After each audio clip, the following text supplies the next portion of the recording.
iman, persekutuan kita bangun dengan iman, rumah tangga kita bangun dengan iman. Yakinlah Bapak Ibu, iman itu yang akan menyelamatkan kita. Iman itu akan meneguhkan kita, menguatkan kita untuk terus berproses dalam sebuah kehidupan kita. Karena ini bukan postur apa siapa lain dan amin.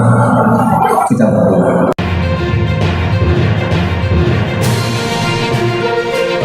Selamat datang di Dabuan Bodil Channel.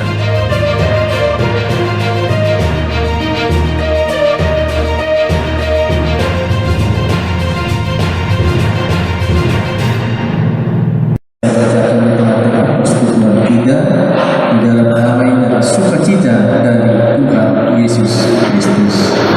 Kita dengarkan firman Tuhan dalam perjalanannya ke Yerusalem. Yesus menyusur perbatasan Samaria dan Galilea. Ketika ia memasuki suatu desa, datang 10 orang kusta menemui dia. Mereka tinggal berdiri agak jauh dan berteriak, "Yesus, Guru, kasihanilah kami." Lalu ia memandang mereka dan berkata, "Pergilah, perlihatkanlah dirimu kepada imam-imam." Dan sementara mereka di tengah jalan, mereka menjadi takut. Seorang dari mereka ketika melihat bahwa ia telah sembuh, kembali sambil memuliakan Allah dengan suara nyaring, lalu tersentuh di depan kaki Yesus dan mengucap syukur kepada-Nya. Orang itu adalah seorang Samaria. Lalu Yesus berkata, "Bukankah ke-10 orang tadi semuanya telah menjadi tahanan? Di manakah yang 9 orang itu? Tidak adakah di antara mereka yang kembali untuk memuliakan Allah selain daripada orang asing ini?" Lalu ia berkata kepada orang itu, "Berdirilah dan pergilah, iman telah menyelamatkan engkau." Demikianlah firman Tuhan. Bapak Ibu jemaat yang dikasihi oleh Tuhan Yesus Kristus, satu hal yang perlu kita ketahui dalam hidup ini adalah bersyukur dan berterima kasih. Bersyukur dan berterima kasih. Seandainya saya tanya kepada kita Bapak Ibu jemaat, dalam hidupmu seberapa banyak kamu mengucap syukur dan berterima kasih? Bersyukur dan berterima kasih. Oleh karena itu saudara yang terkasih di dalam nama Tuhan Yesus Kristus, bersyukur dan berterima kasih dalam firman ini adalah tindakan, bahkan karakter yang terpuji dan terhormat. Mengucap syukur adalah sebuah karakter dan sebuah tindakan yang terpuji dan terhormat. Mengucap syukur itu sangat indah. Mengucap syukur itu sangat terhormat. Sekaligus patut kita tanamkan dan kita teguhkan dalam jiwa manusia, dalam jiwa kita masing-masing. Dengan mengucap syukur, ada yang perlu kita lihat, bahwa berarti saya menyadari ada sesuatu yang kurang dan tidak bisa dicapai dengan kekuatan, dengan diriku sendiri. Sekaligus menyadari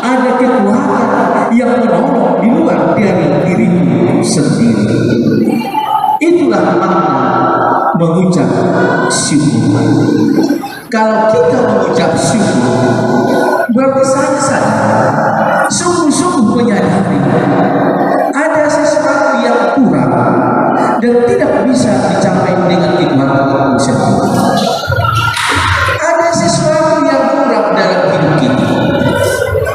Ada sesuatu yang kurang dalam hidup kita. Dan kita tidak bisa memenuhi ini, mencapai ini dengan kekuatan sendiri, dengan kekuatan kita sendiri. Ini makna yang pertama ketika kita mengucap syukur. Berarti ada kelebihan, ada kekurangan, ada kekurangan, ada kelemahan, dan aku tidak sanggup dengan diriku sendiri untuk memenuhi kelemahan dan kekurangan itu sendiri.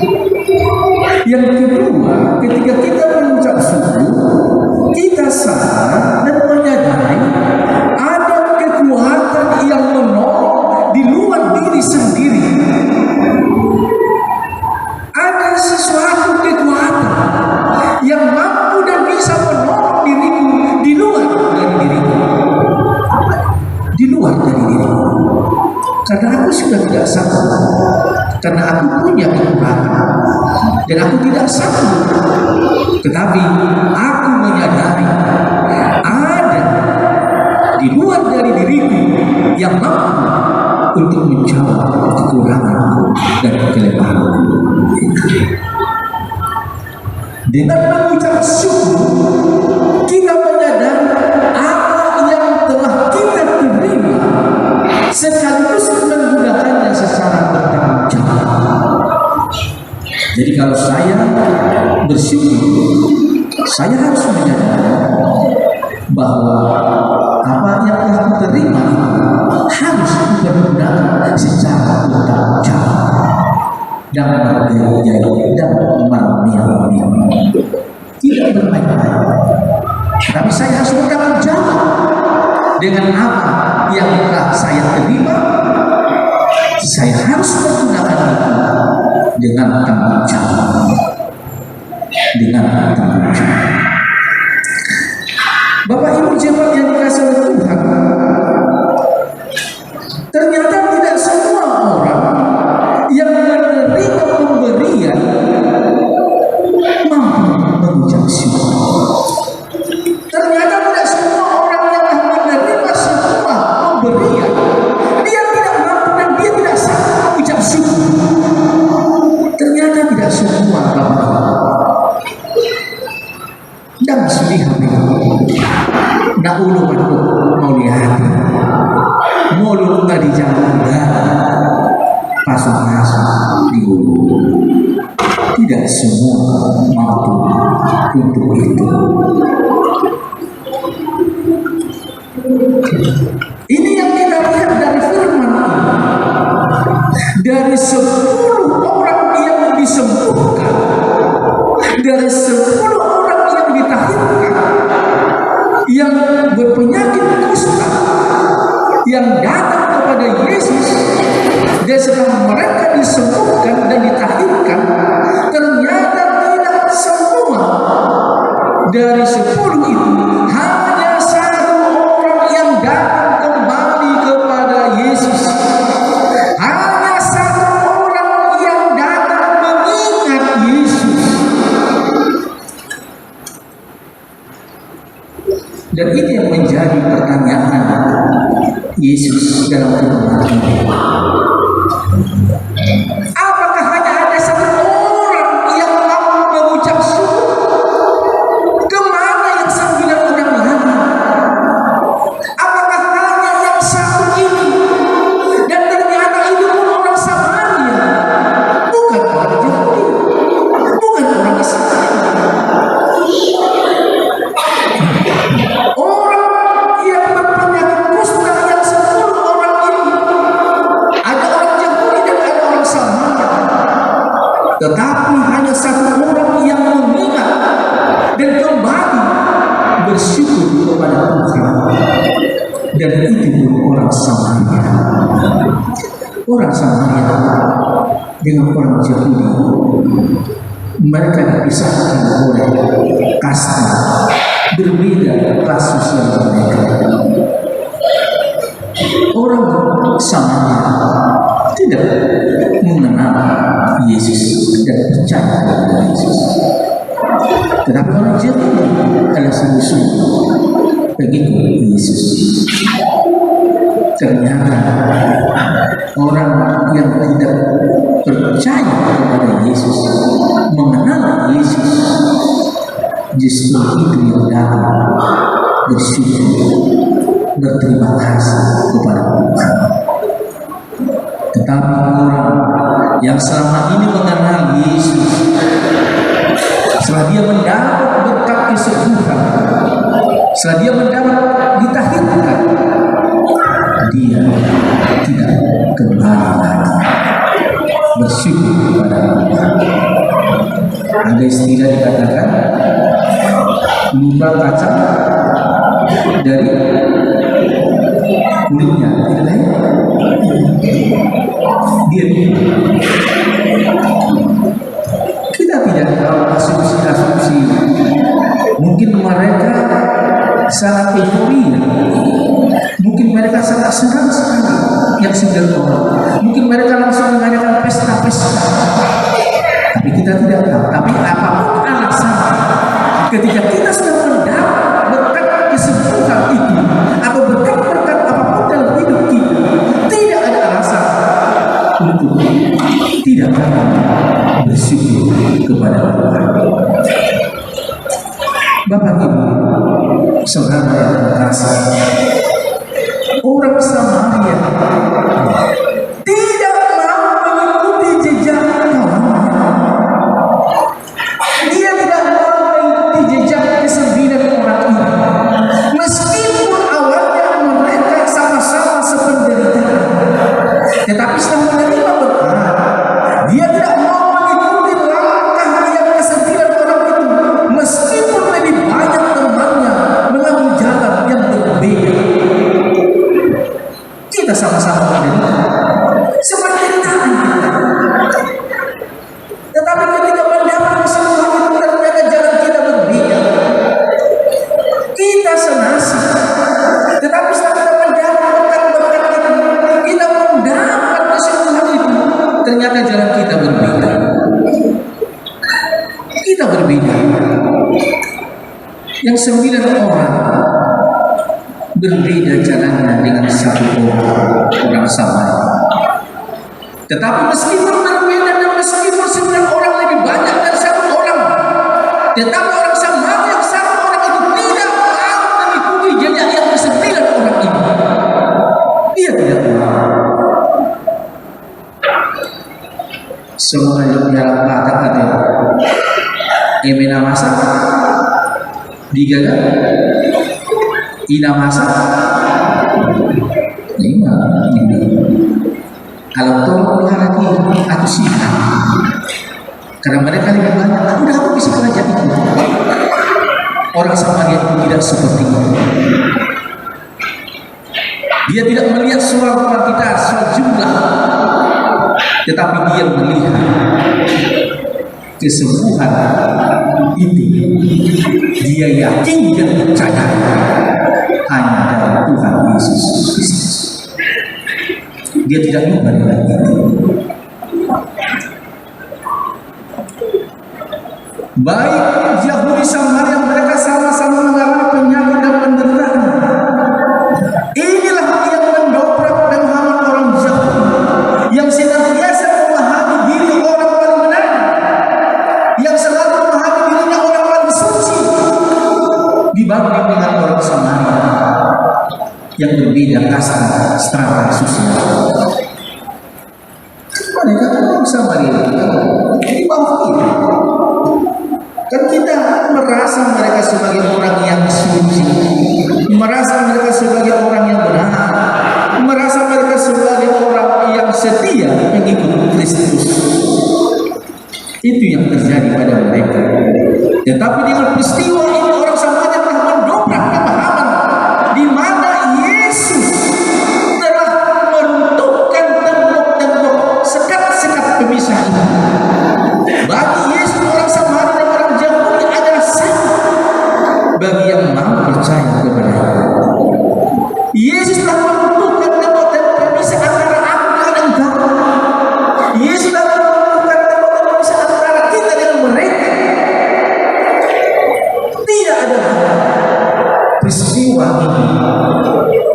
Yesus meruntuhkan tembok-tembok pemisah di antara kita dan Bapa ini, bahwa kita di hadapan Tuhan adalah sama. Tidak ada orang kaya, tidak ada orang miskin, tidak ada orang sehat, tidak ada orang sakit, yang punya jabatan, yang tidak punya jabatan, yang masih belum kerja, dan sudah kerja. Tidak perlu merasa merendahkan diri kita. Kita tidak perlu merasa kecewa karena kita di hadapan Tuhan kita sama. Mungkin di hadapan dunia ini kita merasa dikucilkan, merasa direndahkan, ditindas, dianiaya. Tetapi di hadapan Tuhan kita adalah sama, diperlakukan sama-sama menderita, sama-sama mendapat kesulitan. Siapapun dia, orang sama tidak orang jauh, yang 10 orang sama-sama menderita, tetapi mereka juga sama-sama mendapat kesembuhan dari Tuhan Yesus Kristus. Yang paling indah adalah mereka sama-sama didengarkan Yesus, sekaligus sama-sama disembuhkan. Ini yang ingin kita renungkan. Bapak Ibu saudara terkasih, satu hal yang menarik lagi dari firman ini,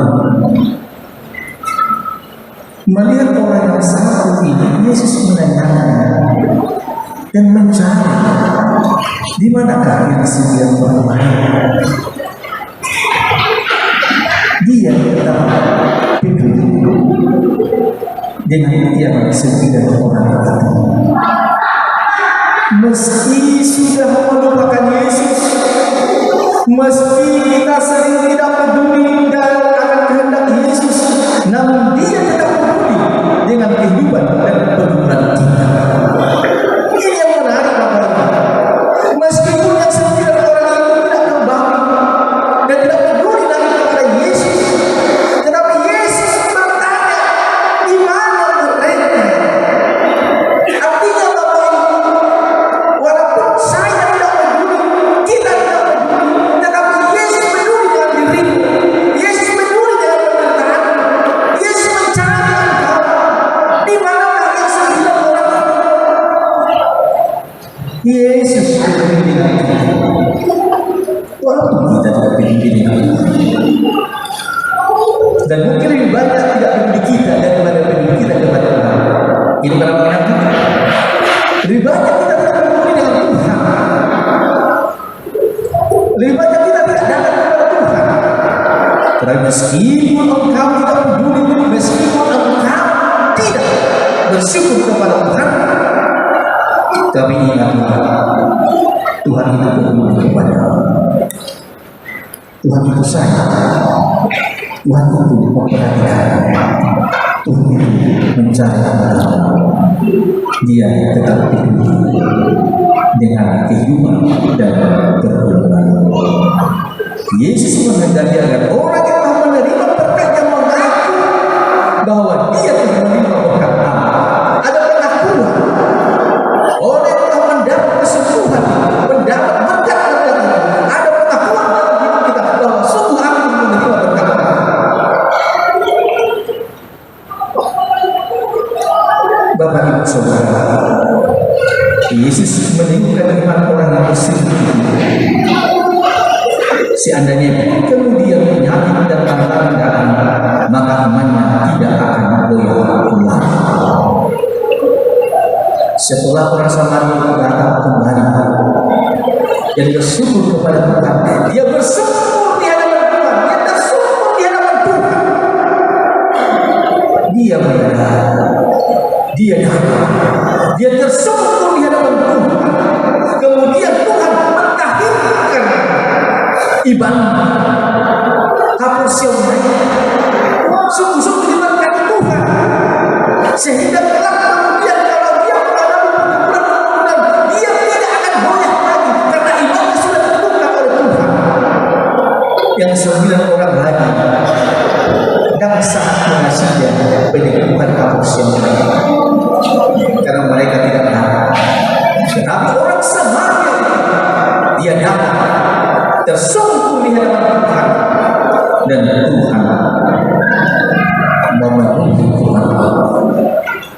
memberkati iman. Tujuannya apa? Bapak Ibu, kelak ketika dia menghadapi pergumulan, ketika dia menghadapi tantangan, imannya tidak akan goyah. Sehingga Yesus mengatakan, kelak engkau menghadapi tantangan dan melanjutkan perjalanan hidupmu ke depan, iman kamu siap meninggalkan waktu. Kemanapun engkau pergi nantinya, melanjutkan studi pekerjaan dan banyak tantangan pergumulan di sana, engkau pergi kerja, ingatlah ketika engkau menderita, ketika engkau menghadapi pergumulan, ingatlah imanlah yang telah menyelamatkan engkau. Di paham Tuhan manusia dan Tuhan berpesan, kemanapun engkau pergi, seberat apapun penyakit dan penderitaan, ingat imanmu yang menyelamatkan engkau. Iman berasal dari bahasa Hebrew-nya pistis, yang artinya dalam bahasa empat kata betul saja satu kekuatan. Saya mau tanya Bapak Ibu, kekuatan siapa yang kita imani dalam hidup ini? Karena banyak kekuatan dalam dunia ini selalu ingin mempengaruhi hidup ini, dan tidak banyak yang mau mempengaruhi kekuatan dunia ini. Tetapi bisnis iman adalah kita percaya dan yakin ada kekuatan Tuhan yang mampu menolong hidup. Tidak ada kedua dari itu. Itulah pesan Yesus kepada kita.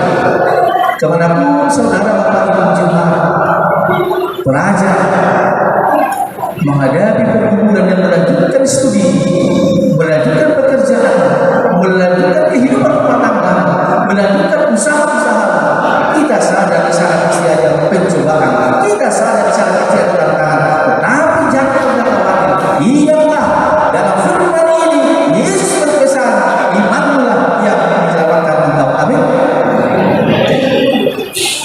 Tidak ya, tapi seminggu kedua kita sudah melalui hidup ini, melalui pengalaman-pengalaman dana yang kita lakukan.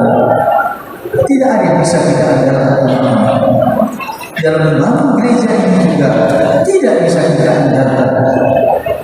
Kita mungkin kewalahan dan itu terjadi dalam gereja mula-mula. Mengapa mereka bisa membangun gereja padahal jemaat sedang berkumpul menderita?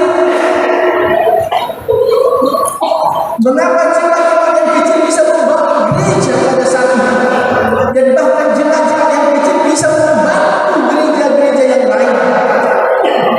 Hanya satu kata Paulus, gereja dibangun di atas iman oleh jemaat Tuhan. Gereja tidak dibangun di atas materi, kekuasaan jabatan, karena itu tidak akan berlangsung dengan lama. Tetapi kita gereja ini kita bangun dengan iman, persekutuan kita bangun dengan iman, rumah tangga kita bangun dengan iman. Yakinlah Bapak Ibu, iman itu yang akan menyelamatkan kita. Iman itu yang akan meneguhkan kita, menguatkan kita untuk terus berproses dalam sebuah kehidupan. Karena ini bukan kita. Posulah apa siapa lain